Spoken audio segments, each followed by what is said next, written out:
Hello friends, I hope you're fit and fine. Today we will learn about the bonding molecular orbital and anti-bonding molecular orbital with example. So આજે આપણે bonding molecular orbital અને anti-bonding molecular orbital વિશે ભણશું. So first of all you know about the cell electron. જેમાં electron સમાતા હોય એને cell કહેવાશે.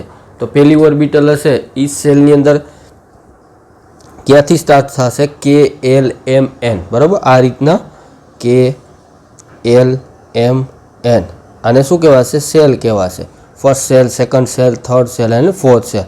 પહેલા સેલની અંદર 2 ઇલેક્ટ્રોન, બીજામાં 8, ત્રીજામાં 16 ને 32 એ રીતના ઇલેક્ટ્રોન સમાતા હશે. તો આને સેલ ઇલેક્ટ્રોન કહેવાશે. એ જ રીતના સબ સેલ હશે. સબ સેલની અંદર એક S ઓર્બિટલ હશે, એક P ઓર્બિટલ હશે, એક D ઓર્બિટલ હશે અને એક F ઓર્બિટલ હશે. આ તમે ખબર છે. S ઓર્બિટલ જેનું સ્પિરિકલ હશે, P ઓર્બિટલ જે 3 ઓર્બિટલ PX, PY અને PZ બરાબર અલગ અલગ હશે.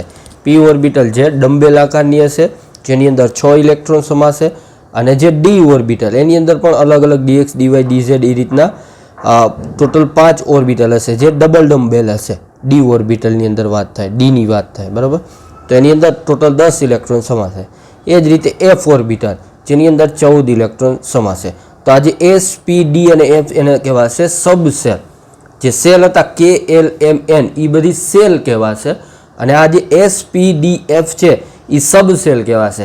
સેલની અંદર ઇલેક્ટ્રોન ગોઠવાય એ જ રીતના તમારે સબ સેલની અંદર ગોઠવવા પડશે. 1s, 2s, 3s, 3p બરાબર. આ રીતના જે ઇલેક્ટ્રોન એનર્જી લેવલ હશે ગ્રાઉન્ડ ફ્લોરથી એક્સાઇટેડ સ્ટેટ એ રીતના ઇલેક્ટ્રોન ગોઠવાશે. એ તમને આગળના સેમની અંદર ખબર છે એટલે એના વિશે બહુ ચર્ચા કરતા નથી. મારે કહેવાનો હેતુ શું છે કે તમે PX ઓર્બિટલને તમે જાણતા હોવા જોઈએ જેને સબ સેલ ઓર્બિટલ કહેવાય છે જેની અંદર ઇલેક્ટ્રોન હોય છે, બરાબર? PX ઓર્બિટલ, PY ને PZ. તો અહીંયાથી આપણે આગળ વધીએ એટલા માટે હું આગળનું તમને થોડુંક રિફર કરાવું છું. SPDF, S હશે શાર્પ અને સ્પિરિકલ જેનો આકાર હશે, P ઓર્બિટલ જેને પ્રિન્સિપલ ઓર્બિટલ કહેવાય તો એનો આકાર હશે double dumbbell, D diffuse means D નો ડબલ ડમ્બેલ હશે અને F જે ફંડામેન્ટલ ઓર્બિટલ હશે જે કોમ્પ્લેક્સ ફોર્મમાં હશે. તો આ જે છે એ બધી સબ સેલ ઓર્બિટલ કહેવાશે. તો સબ સેલની અંદર P ઓર્બિટલ હશે એની અંદર PX, PY અને PZ હશે. તો કેવા હશે? ડમ્બેલ આકારની હશે. તો આપણે PX નું એક ઉદાહરણ લઈએ. માનો કે એક એટમ A છે અને એક એટમ B છે. એક એટમ A ની PX ઓર્બિટલ, બીજા એટમ B ની પણ PX ઓર્બિટલ. હવે PX ઓર્બિટલ તમને ખબર છે કેવી હશે? ડમ્બેલ આકારની હશે. તો અહીંયા જે આપણે A એટમ અને B એટમ લીધો એ બંનેની ડમ્બેલ આકારની PX ઓર્બિટલ. જ્યારે એડિશન ઓવરલેપિંગ ક્યારે થશે? જો જ્યારે પોઝિટિવ સાઇન એકબીજામાં ઓવરલેપ થશે, સેમ સાઇન ઓવરલેપ થશે, પોઝિટિવ આ રીતનો ઇલેક્ટ્રોન આ રીતનો ડમ્બેલ આકારની અંદર ચક્કર લગાવતો હશે, અહીંયા પણ ડમ્બેલ આકારની અંદર ઇલેક્ટ્રોન ચક્કર લગાવતો હશે. તો જ્યારે એડિશન ઓવરલેપિંગ થશે ત્યારે પોઝિટિવ સાઇન એકબીજામાં ઓવરલેપિંગ થાય અથવા તો નેગેટિવ કોઈ પણ ચાલે, પણ સેમ સાઇન એકબીજામાં ઓવરલેપિંગ થતી હોવી જોઈએ. It is known as addition overlapping or it is also known as constructive overlapping. એને એડિશન ઓવરલેપિંગ પણ કહેવાશે અથવા તો કન્સ્ટ્રક્ટિવ ઓવરલેપિંગ પણ કહેવાશે. તો જ્યારે સેમ સાઇન એકબીજામાં ઓવરલેપ થાય ત્યારે શું ફોર્મ થાય? બોન્ડિંગ મોલિક્યુલર ઓર્બિટલ ફોર્મ થાય. એને કહેવાશે એડિશન ઓવરલેપિંગ અથવા તો તમે કન્સ્ટ્રક્ટિવ ઓવરલેપિંગ પણ કહી શકો. તો બંનેની સાઇન કેવી હોવી જોઈએ? સેમ હોવી જોઈએ. કાં તો પોઝિટિવ કાં તો નેગેટિવ. તો જ્યારે પોઝિટિવ એકબીજામાં ઓવરલેપ થાય ત્યારે એડિશન ઓવરલેપ થાય.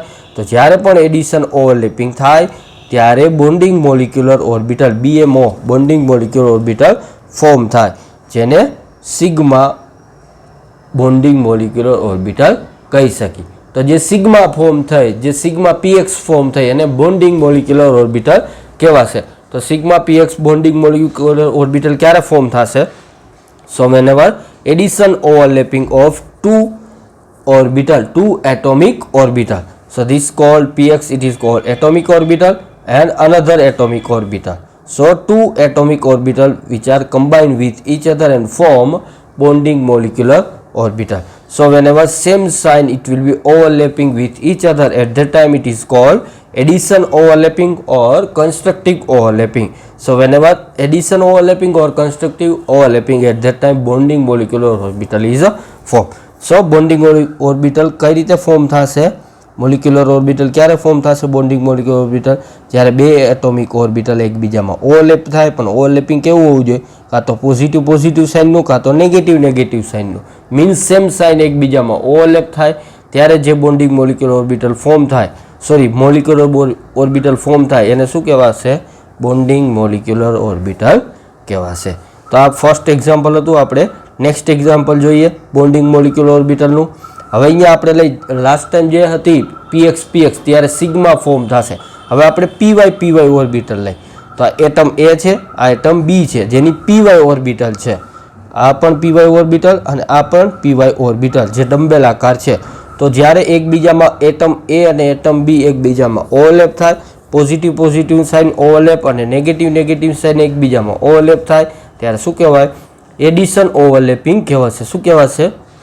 Addition overlapping. તો જ્યારે પણ એડિશન ઓવરલેપિંગ ફોર્મ થાય ત્યારે બોન્ડિંગ મોલિક્યુલર ઓર્બિટલ ફોર્મ થાય, એટલું તમારે મગજમાં રાખવાનું. તો જ્યારે px થાય ત્યારે સિગ્મા ફોર્મ થાય, અને જ્યારે py એકબીજામાં ઓવરલેપિંગ થાય ત્યારે પાઈ બોન્ડિંગ મોલિક્યુલર ઓર્બિટલ ફોર્મ થાય.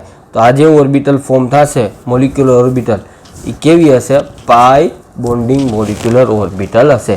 તો આ જે પાઈ પી છે, પાઈ પીવાય, તો એ જે પાઈ પીવાય છે એ કઈ હશે? બોન્ડિંગ મોલિક્યુલર ઓર્બિટલ હશે. કારણ કે પોઝિટિવ એકબીજામાં ઓવરલેપિંગ થયું અને નેગેટિવનું એકબીજામાં ઓવરલેપિંગ થયું. એટલા માટે જે બોન્ડિંગ મોલિક્યુલર ઓર્બિટલ ફોર્મ થાય પીવાય છે, એટલા માટે પાઈ ફોર્મ થશે. તો જ્યારે pxનું પોઝિટિવ અથવા તો નેગેટિવ સાથે થાય ત્યારે sigma bonding molecular orbital form થાય, અને જ્યારે py એટોમિક ઓર્બિટલ એકબીજામાં ઓવરલેપિંગ થાય, પોઝિટિવ અને નેગેટિવ એકબીજામાં ઓવરલેપિંગ થાય, સેમ સાઇન ઓવરલેપિંગ થાય, ત્યારે p પાઈ બોન્ડિંગ મોલિક્યુલર ઓર્બિટલ ફોર્મ થાય. એ મગજમાં રાખજો. હવે આપણે નેક્સ્ટ જોઈ એન્ટી બોન્ડિંગ મોલિક્યુલર ઓર્બિટલ. તો આ જે છે એ એન્ટી બોન્ડિંગ મોલિક્યુલર ઓર્બિટલ છે. કઈ છે? એન્ટી બોન્ડિંગ મોલિક્યુલર ઓર્બિટલ, જેને ABMO કહેવાશે. તો જ્યારે સેમ સાઇન એકબીજામાં ઓવરલેપિંગ થાય ત્યારે બોન્ડિંગ મોલિક્યુલર ઓર્બિટલ ફોર્મ થાય. જો px હોય તો સિગ્મા ફોર્મ થાય, અને જો py હોય તો કઈ બોન્ડ થાય? પાઈ બોન્ડિંગ મોલિક્યુલર ઓર્બિટલ ફોર્મ થાય. એ જ રીતે અહીંયા જે એન્ટી બોન્ડિંગ મોલિક્યુલર ઓર્બિટલ કઈ રીતે ફોર્મ થશે? તો કે સબસ્ટ્રેક્ટિંગ ઓવરલેપિંગ થશે. સબસ્ટ્રેક્ટિંગ ઓવરલેપિંગ મીન્સ ડીકન્સ્ટ્રક્ટિવ ઓવરલેપિંગ પણ કહેવાશે. ડીકન્સ્ટ્રક્ટિવ ઓવરલેપિંગ પણ કહેવાશે. તો જ્યારે ઓપોઝિટ સાઇન, કાં તો પોઝિટિવ પોઝિટિવ, બરાબર. અહીંયા જો px ઓર્બિટલ બે લીધી, એક એટમ A અને એક એટમ B, પણ અહીંયા નેગેટિવ સાઇન છે, અહીંયા પોઝિટિવ સાઇન છે. તો જ્યારે એકબીજામાં પોઝિટિવ અને નેગેટિવ સાઇન ઓવરલેપ થાય, એકબીજામાં ઓવરલેપ થાય એટલે શું થશે?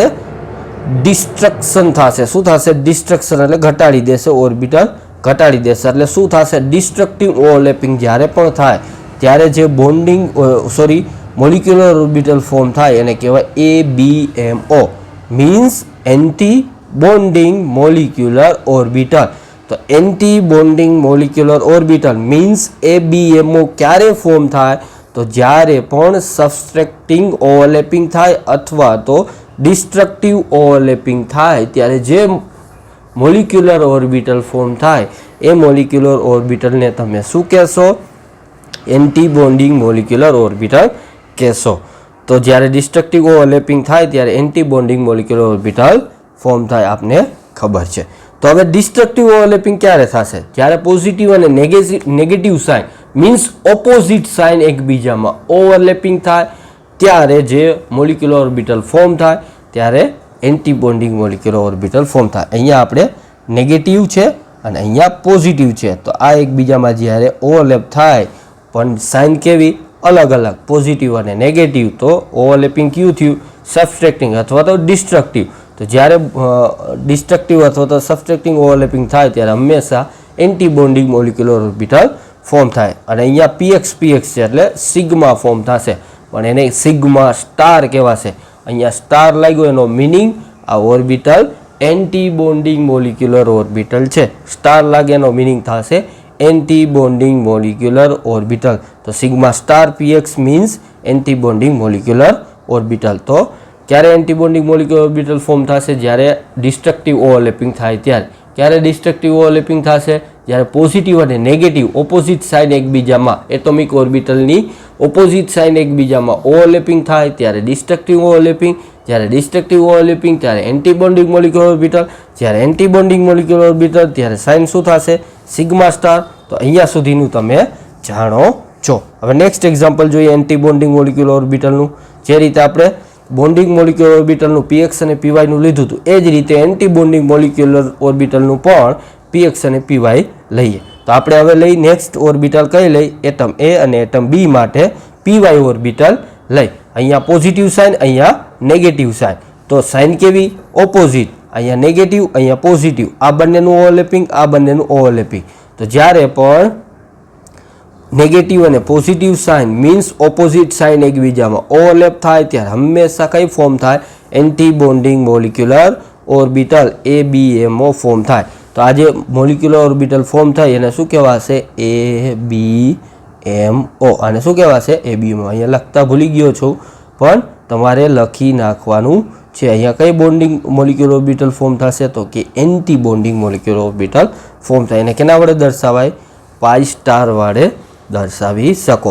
તો પોઝિટિવ અને નેગેટિવ એકબીજામાં ઓવરલેપિંગ થાય ત્યારે anti bonding molecular orbital form થાય. જો px હશે તો સિગ્મા અને py હોય તો પાઈ. યાદ રાખજો, px means sigma bond orbital form કરશે અને જો py ઓર્બિટલ એકબીજામાં ઓવરલેપિંગ થાય તો પાઈ બોન્ડિંગ મોલિક્યુલર અથવા તો anti bonding molecular orbital form થાય. કઈ રીતનું કન્સ્ટ્રક્ટિવ ઓવરલેપિંગ થયું છે કે ડિસ્ટ્રક્ટિવ ઓવરલેપિંગ થયું છે એના ઉપર આધાર રાખશે બોન્ડિંગ છે કે એન્ટી બોન્ડિંગ મોલિક્યુલર ઓર્બિટલ. પણ px હોય તો સિગ્મા જ થાય અને py હોય તો પાઈ જ બોન્ડિંગ મોલિક્યુલર ઓર્બિટલ અથવા તો anti bonding molecular orbital form થાય. એ મગજમાં રાખવાનું છે. તો addition overlapping means bonding molecular orbital અને subtracting overlapping means anti bonding molecular orbital form થશે. તો અહીંયા સુધીનું તમને કમ્પ્લીટ સમજાઈ ગયું હશે. એન્ટી બોન્ડિંગ મોલિક્યુલર ઓર્બિટલ ક્યારે ફોર્મ થાય અને બોન્ડિંગ મોલિક્યુલર ઓર્બિટલ ક્યારે ફોર્મ થાય અને કેને એન્ટી બોન્ડિંગ મોલિક્યુલર ઓર્બિટલ કહેવાય અને કેને બોન્ડિંગ મોલિક્યુલર ઓર્બિટલ કહેવાય એ આપને ખબર છે. નેક્સ્ટ આપણે એની ડિટેલની અંદર ચર્ચા કરશું.